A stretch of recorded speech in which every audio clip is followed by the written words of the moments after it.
भगवती देवी मां दुर्गा, जिनके एक नहीं कई नाम और कई अवतार हैं, जिनमें से एक सबसे खतरनाक अवतार है मां काली, जो कहीं मां कालिका के रूप में पूजी जाती हैं, तो कहीं महाकाली के रूप में और कहीं चंडिका के रूप में अपने भक्तों को आशीर्वाद देती हैं। महाकाली मां पार्वती का विकराल और रौद्र यानी कि गुस्से वाला रूप है। धर्म की रक्षा और राक्षसों को मारने के लिए मां दुर्गा ने काली रूप धारण किया था। मां भगवती दया की देवी हैं, जो अपने भक्तों पर हमेशा कृपा बनाए रखती हैं। लेकिन मां काली उनका एक ऐसा रूप है जिसमें दया भाव नहीं है। ये उनका शक्तिशाली, खूंखार और डरावना अवतार है, जिसमें पूरे यूनिवर्स की शक्तियां समाई हुई है। इस अवतार में मां भगवती का पूरा शरीर काला है। उनके गले में नरमुंड माला यानी कि इंसानों के सिर की माला है। एक हाथ में खड़ग और एक हाथ में खप्पर है, तो एक हाथ में राक्षस का सिर है। मार्कंडेय पुराण में कुछ इसी तरह से मां काली को चित्रित किया गया है और मंदिरों में भी मां काली की इसी तरह छवि देखने को मिलती है। उनके इस रूप से राक्षस तो क्या, देवता भी डर जाते हैं। भारत के कई मंदिरों में मां काली की पूजा पिंडी के रूप में की जाती है। लेकिन ऐसा क्या हुआ था कि दया की देवी मां पार्वती को महाकाली का भयानक और खूंखार रूप धारण करना पड़ा। हिंदू माइथोलॉजी में मां काली के अवतार को लेकर कहानियां हैं। राक्षसों और दानवों को मारने के लिए मां पार्वती ने कई बार मां काली का रूप धारण किया था। अपने महाकाली स्वरूप में उन्होंने मधु और कैटभ, शुंभ और निशुंभ, चंड और मुंड, दारुक और रक्तबीज जैसे राक्षसों का संहार किया। मार्कंडेय पुराण के अनुसार दुर्गा सप्तशती के 8वें अध्याय में मां काली के प्रकट होने का पूरा विवरण है। कहा जाता है कि हजारों साल पहले दारुक नाम का एक राक्षस था। उसने स्वर्ग लोक में देवताओं को और धरती पर इंसानों और ऋषि मुनियों को तंग करना शुरू कर दिया था। वो संतों और मुनियों के धार्मिक अनुष्ठानों को रोक देता था। बेवजह लोगों को सताना और उन्हें मारना राक्षस दारुक का शौक बन चुका था। दारुक को वरदान मिला था कि उसकी मौत सिर्फ एक स्त्री यानी कि औरत के हाथ से ही होगी। बाकी इस दुनिया में उसे कोई भी नहीं मार सकेगा। इसकी वजह से वो बहुत ज्यादा पावरफुल हो गया था और उसने स्वर्ग पर भी अपना कब्जा जमा लिया था। स्वर्ग लोक के सभी देवता यहां वहां भटकने लगे थे।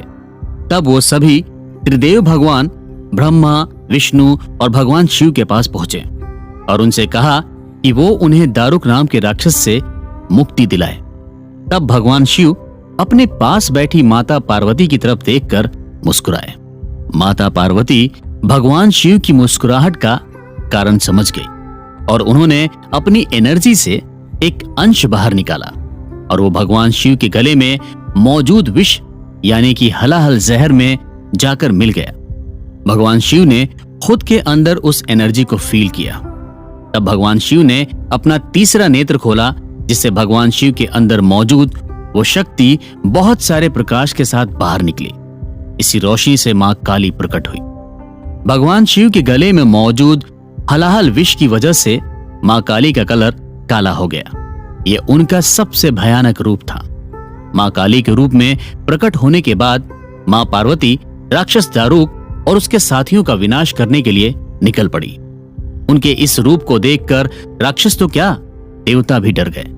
ये मां काली का गुस्से वाला रौद्र रूप था। जिस तरह से देवताओं में भगवान महाकाल का रौद्र अवतार है, उसी तरह से देवियों में महाकाली रौद्र रूप में जन्मी थी। मां काली का पूरा शरीर काले रंग का था। चेहरे पर आग के समान तेज और जीभ पूरी तरह से लाल। हाथों में खतरनाक अस्त्र शस्त्र थे।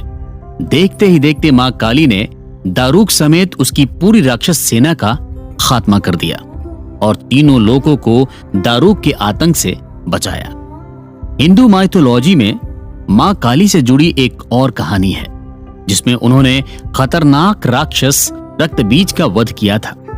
कहा जाता है कि हजारों साल पहले रक्तबीज नाम का बहुत ही शक्तिशाली राक्षस था। वो अमर होना चाहता था।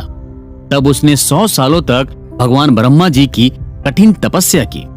रक्तबीज की तपस्या से भगवान ब्रह्मा काफी खुश हुए। और उन्होंने प्रकट होकर रक्तबीज से वरदान मांगने के लिए कहा।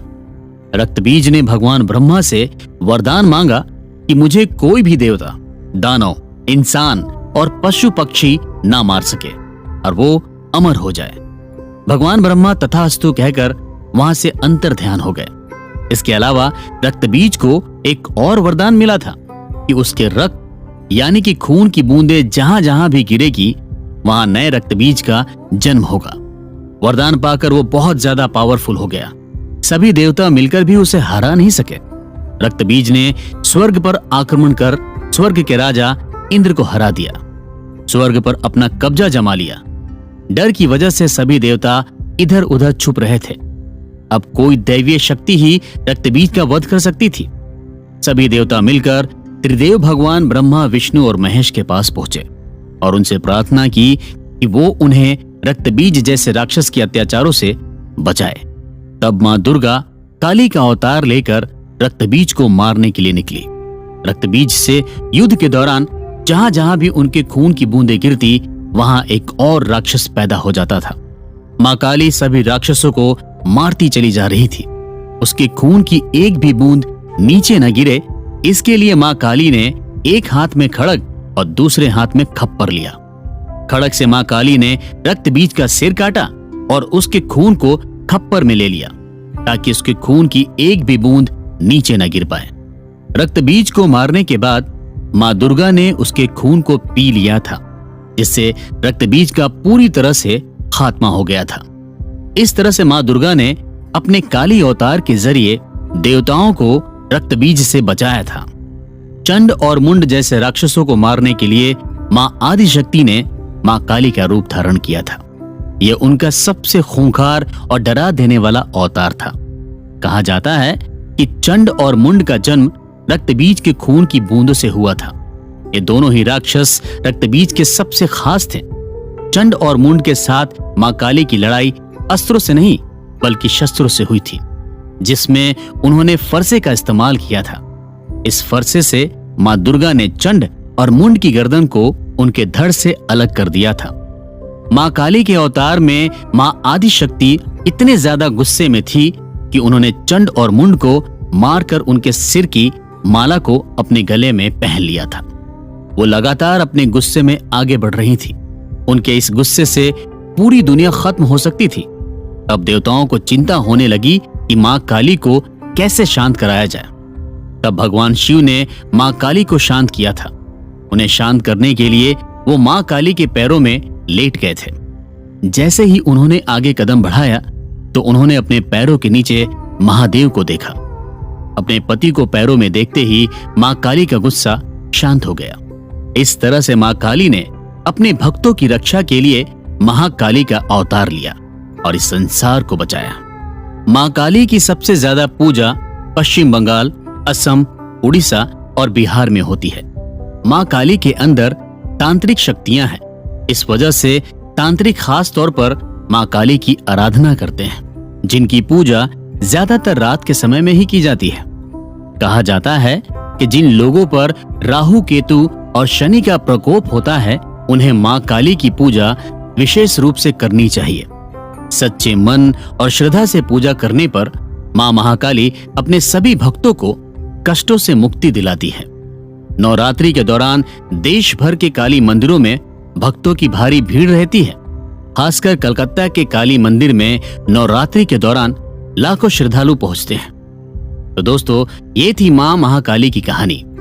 नवरात्रि के मनाए जाने के पीछे कई धार्मिक कारण हैं, ये तो आप सभी जानते ही हैं।